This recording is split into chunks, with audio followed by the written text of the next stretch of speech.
Joining us for a deep dive into something that's pretty hard to ignore these days. Yeah, This incredibly rapid growth of billionaire wealth happening right alongside the financial struggles that, well, many people are experiencing. exactly. It's a stark contrast. We're going to take a close look at this widening gap today. Trying to figure out what's fueling it. Yes, what's fueling it, what the potential consequences might be for, society, and maybe consider if there are any possible ways forward. Okay. And our main lens for this is a really insightful analysis we found from the YouTube channel Cold Fusion. Right. And just to kind of set the scale here, think about this. The combined net worth of just four huge names in tech, Zuckerberg, Bezos, Sundar Pichai, and Elon Musk, it's over $700 billion. It's an almost unimaginable number. It really is. But what's maybe even more striking is how quickly this kind of wealth has multiplied. If you go back to 1987 and adjust for inflation, right? Yes. So about $28 billion in today's money. There were only 2 billionaires in the U.S., according to Forbes then. Fast forward to 2025, and that number, a record 15. Wow. And it's not just the number of billionaires, is it? It's the sheer speed, the velocity of wealth creation right at the top. How fast are we talking? Well, in 2024 alone, global billionaire wealth surged by an astounding $2 trillion. 2 trillion in 1 year. Yeah. And to give that some context, that rate of increase was actually 3 times faster than the growth of the entire global economy. 3 times faster, that's something. And here's another really significant point from the source material. For the first time, apparently, the wealthiest Americans are now paying a lower effective tax rate than the working class. That's a major shift, historically quite significant. Okay, so let's really dig into this. It raises some pretty fundamental questions, doesn't it? Like what? Like, why are so many families finding it such a challenge, just to make ends meet, while this billionaire wealth seems to be expanding almost without limit? And what are the broader economic effects? I mean, is the middle class as we knew it changing dramatically? Maybe disappearing? And critically, what, if anything, can actually be done about it? Exactly. What actions could be taken? These are precisely the crucial questions we need to explore. And to really understand the sheer immensity of this wealth, maybe we should start by trying to make it a bit more tangible. Right. The analysis we're looking at uses a really good comparison.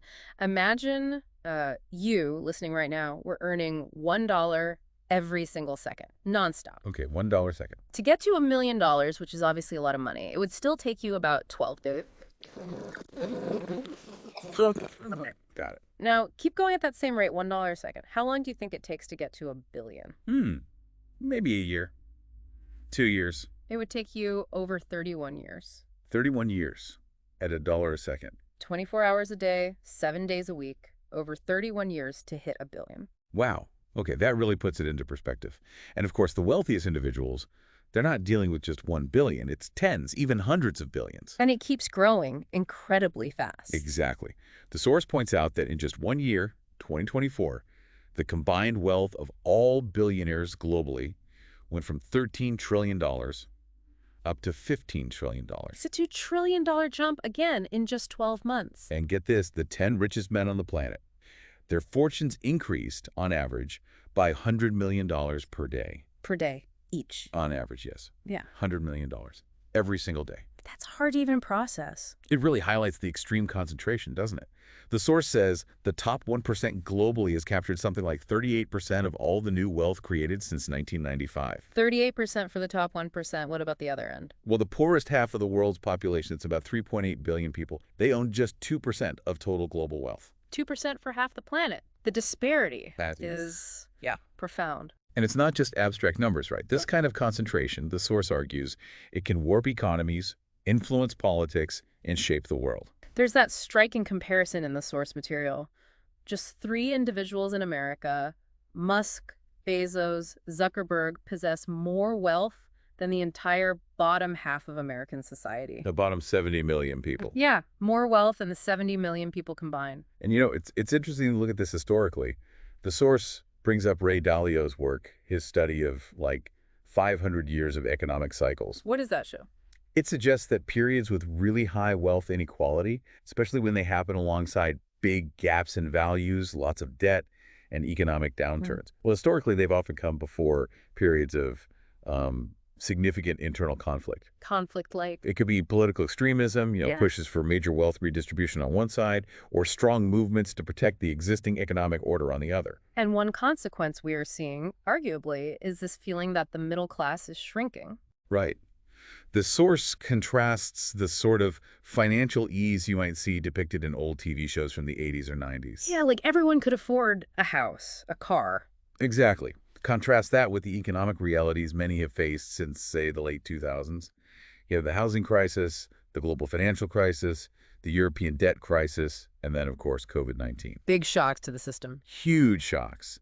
And the way governments responded, particularly to the pandemic, lots of new money creation, sometimes called printing money. The stimulus checks and support programs. Right, which were intended to help to cushion the blow of shutdowns. But it also had side effects. It increased the money supply, which contributed to rising inflation. Prices went up. But wages didn't necessarily keep pace. For many people, no. So the cost of living soared, and that hit the middle class disproportionately hard. Okay, so this leads us to a really crucial question the source tackles. How do people actually get this wealthy? How do they become billionaires? Right, because we hear the rags to riches stories. We do. But are they the norm? The source suggests, well, not really. It seems most billionaires follow a few main routes. Okay, what's the first one? Inheritance. Simple as that. The data from 2023, apparently, showed more new billionaires inherited their wealth than actually built it from scratch themselves. More inherited than earned it in that year. Yes. And maybe even more telling. Every single billionaire under the age of 30 was born rich. Born into wealth. So it highlights this issue of wealth transfer, right? Absolutely. In many systems, huge fortunes can be passed down with minimal or sometimes even zero tax liability. While the average person pays income tax, maybe property tax, inheritance tax on a smaller scale. Exactly. But billionaire families can often use complex structures, trusts, and so on to pass wealth largely untouched by taxes. The source calls it an exclusive family club. You could argue it might even disincentivize future generations from, actively contributing. That's certainly an argument some people make. Okay, the second major route the source identifies, it labels it corruption and loopholes. Okay, what does that cover? Well, there's the argument that the financial system itself can sometimes, maybe unintentionally, protect the wealthy. The 2008 crisis is often brought up here. The bailouts. Yeah. Financial institutions took huge risks, things went bad, and taxpayers ended up footing a large part of the bill. Private profits, public losses, essentially. But it's not just big bailouts, is it? It's everyday tax strategies. Precisely. Sophisticated ways to minimize tax. Offshore accounts are one thing, but maybe more significantly, it's borrowing against assets. Ah, the buy, borrow, die thing. You've heard of it. Yeah, that's the term often used, coined by Edward McCaffrey. Explain that again quickly. Okay, so you buy assets that appreciate, like stocks. You don't sell them, so you don't trigger capital gains tax. Instead, you borrow money against those assets to live on, pay for things. Tax-free borrowing, basically. The loan itself isn't taxed income, though. Mm-hmm. The source mentions Larry Ellison, for instance, reportedly borrowing against his Oracle stock to buy yachts, mansions, even an island. Okay, and then the die part. Well, you just keep servicing the loan interest.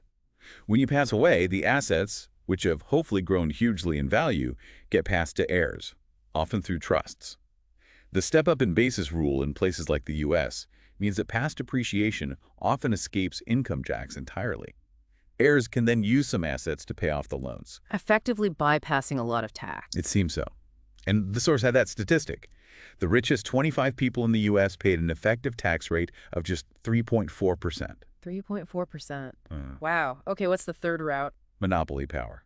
The source estimates this accounts for nearly 18% of billionaire wealth. So companies that dominate their industry. Exactly. When one company gets too dominant, they can crush competitors, set prices however they like, dictate wages. It can also stifle innovation, right, if there's no real competition. The source compared it to the Gilded Age, didn't it? The Rockefellers and Carnegies. It did. And today, we see similar dynamics, especially with big tech. Think about Amazon's share of online shopping in Europe, or Google's dominance in search, or Meta's control over social media. Huge market share. Massive. And it's not just tech. The source mentioned Aliko Dangote's cement monopoly in Nigeria, or accusations against the Adani Group in India. So monopolies aren't just about making money. No, the source emphasizes it's about control. Control that can potentially influence government policy, even when you have checks and balances in place. Right. Okay, the source also looks at the bigger picture, right? Financial conditions, government policy. How does that feed into this? Yeah, it asks why just sort of pumping more money into the economy doesn't automatically spread the wealth around more evenly, aside from just causing inflation. And the answer involves The Cantillon effect. It's an old economic idea from the 18th century. Cantillon effect. Okay. Basically, it says that when new money enters an economy, it doesn't spread out evenly like water filling a tub. So who gets it first? Typically, the wealthy, large corporations, financial institutions, they get the new money first. Yeah. And they can use it to buy assets, stocks, real estate, whatever, before the prices of those assets get pushed up by the increased money supply. While regular people. Regular people tend to experience the price rises first, before their wages or savings catch up, if they ever do. The source used an analogy of pouring water on a sponge. The top gets soaked first. Ah, okay. So applying that to the COVID stimulus. Exactly. The initial cash payments helped people directly, which was good, but the overall increase in money supply also helped inflate asset prices, housing stocks much faster. And who owns most of those assets? Overwhelmingly, the wealthy. So they benefited disproportionately from that asset inflation, while many others just saw their cost of living go up and their buying power shrink. And the source showed a link between government liquidity injections and the stock market? Yeah, it cited research charts apparently showing a pretty strong correlation. When central banks and governments inject money, the stock market, like the S&P 500, tends to go up. But again, who owns the stock market? That's the key point. Yeah. Stock ownership is incredibly concentrated. In 2022, the wealthiest 10% in the U.S. reportedly held 93% of all stock market equity. 93% for the top 10%. So when the market booms thanks to liquidity, The benefits flow massively towards that top group. this source quoted a former trader, Gary Stevenson. Yes, he put it quite bluntly. Money isn't a real resource in itself. Printing more doesn't create more actual stuff, more goods or services. It just tends to push up prices. And if the money distribution is unequal, It just makes inequality worse. He also suggested, interestingly, that maybe the big inflation spike after COVID wasn't just about supply chains or the war in Ukraine, but was significantly rooted in those earlier monetary policies, the money printing. The war then became a convenient narrative, perhaps. Okay, so given all this, it's not surprising there's frustration. Not at all. Yeah. The source talks about growing public frustration, even bitterness. You hear these stories all the time now, don't you? Yeah, people saying they're making the most money they ever have, but they feel broker than ever. Right. Or working 2-3 jobs just to scrape by. Or people who've worked for 30 years and still live paycheck to paycheck, using credit cards for essentials. It feels like a disconnect. Society gets wealthier overall, supposedly, but living standards for many feel like they're going backward. Exactly. That expectation that progress means better lives for most. It feels stalled or even reversed for a lot of people. So inevitably, this leads to the question of solutions. What did this source say about potential fixes? It explored several ideas that are often discussed. One is obviously more progressive taxation on the ultra-rich, higher rates on top incomes, wealth taxes. Using that revenue for public services, education, healthcare. That's the idea. But the big challenge there, the classic one, is capital flight. Will the super rich just move their money or themselves somewhere else with lower taxes? Right. The source also mentioned Milton Friedman's argument against a 100% inheritance tax. Yeah, his concern was it would kill incentive. Why build a business or innovate if you can't pass any of it on? That was his view. What else? Closing loopholes. Definitely. Tightening financial sector regulations, closing those loopholes we talked about. Yeah. Banning or regulating stock buybacks was another one. Why stock buybacks? Some economists, like Leonard Palladino mentioned in the source, argue they just artificially boost share prices and executive pay rather than investing in workers or long-term growth. They see it as driving an imbalanced economy. Okay. And offshore tax havens, capital gains exemptions. Closing those down, or at least making them much harder to use. Reevaluating capital gains rules that tend to benefit asset owners more than wage earners. The source was careful to say this isn't about punishing success, though. Right. The framing is more about fairness, making the system work more equitably for everyone. What about minimum wage? Was that discussed? Briefly, yes. Raising it is often proposed to help lower-income workers. But the source also acknowledged the counter-arguments you always hear. Like job losses, businesses cutting staff, or just passing costs on, causing more inflation. Exactly. Those are the standard concerns raised. So, no easy answers then. Far from it. The source really stresses how complex this is, finding solutions that work, that are sustainable, that don't have bad unintended consequences. It's hard. Requires good leadership, public support. Absolutely. Gary Stevenson was quoted again, saying, "It's politically very difficult to tax the rich effectively unless the public is really strongly behind it. And what works in one country might not work in another." And there's the whole issue of political influence, right? Mm-hmm. Can billionaire wealth be used to block reforms? That's definitely a factor. It can make change feel like a real uphill battle, as the source put it. Now, what about the job creation argument? That often comes up. Billionaires create jobs, so their wealth is justified. Did the source address that? It did. It pushed back a bit, suggesting that while some billionaire wealth comes from building industries and creating jobs, a lot of the growth for the ultra-wealthy comes from investments. The stock market again? Yeah, financial markets, and borrowing against those assets. Not necessarily direct, hands-on industrial job creation in the way people sometimes imagine. The link isn't always that direct or proportional. Okay. And there was a brief mention of the Trump tariffs example. Yes, just as an illustration of market volatility around policy decisions and how some people, Charles Schwab was named, apparently made significant money during that period. And how different sides interpreted it politically. Right. The source noted how, say, the left might focus on potential insider dealing or economic damage, while the right might see it as a strategic move against China or calculated success, just showing different perspectives. And that led into the source mentioning its sponsor, Ground News, as a way to see those different angles on a story. Exactly. A tool for comparing coverage and identifying bias, basically. Okay, so wrapping this up, it's clear this is, well, it's a huge issue. Wealth inequality. Definitely. Not just economic, but deeply social and political, too. Yeah. It's complex, multifaceted. Yeah. We've covered a lot the incredible speed of wealth growth at the top. The different ways it happens, inheritance, loopholes, monopolies, monetary policy. The potential consequences for society, the shrinking middle class, the historical parallels. And the real challenges in finding solutions that are both effective and fair and politically possible. So maybe a final thought for everyone listening, something to mull over. Go on. Beyond the specific policies we talked about, taxes, regulations, wages, what more fundamental shifts might be needed? Shifts in what? Maybe in how we think about economics, or even in our basic societal values.